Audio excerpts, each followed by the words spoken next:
Olá, professor. Bom, hoje eu vim explicar sobre as três leis de Newton. Não sou muito bom com vídeo, mas enfim.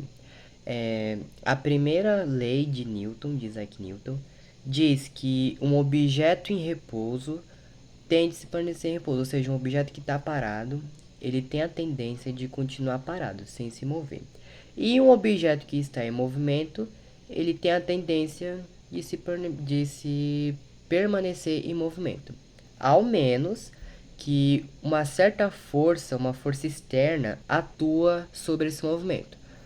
Em outras palavras, se algo está parado ou em movimento, vai continuar assim até que algo empurre ele ou o pare. Ou seja, algo que está parado vai continuar parado, a não ser que alguma força vai e empurra aquilo. Ele já vai estar em movimento. É a mesma coisa. Se algo estiver em movimento, ele só vai parar quando alguma força efetuar nele e ele irá parar. Um exemplo disso é quando você está em algum carro, em alguma viagem, e o carro para. O carro freia, dá uma freada brusca, o seu corpo vai lá para frente, porque o seu corpo está em movimento. E a partir do momento que o carro para, entendeu? Quando o carro para, o seu corpo, aquela sua massa, aquele seu objeto, né? Você não acostumou com aquilo. Não acostumou com aquela freada brusca e resultou de você indo para frente. Você continua em movimento e o carro não. O carro parou, mas o seu corpo que estava em movimento continua em movimento. Essa foi a primeira lei de Newton. A segunda lei de Newton, ela nos dá, ela entrega a gente uma fórmula para calcular uma força. Isso significa que a força que um objeto precisa para se mover depende de sua massa e de sua aceleração. Quanto maior a massa ou aceleração, quanto maior a massa ou maior a aceleração, maior vai ser a força necessária.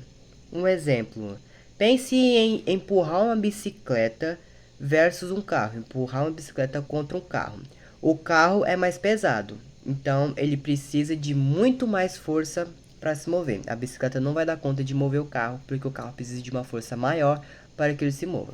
E por fim, temos a terceira lei de Newton. E a terceira lei de Newton nos fala que para toda ação tem uma reação. Para toda ação existente, há uma reação de igual intensidade, mas em sentido oposto.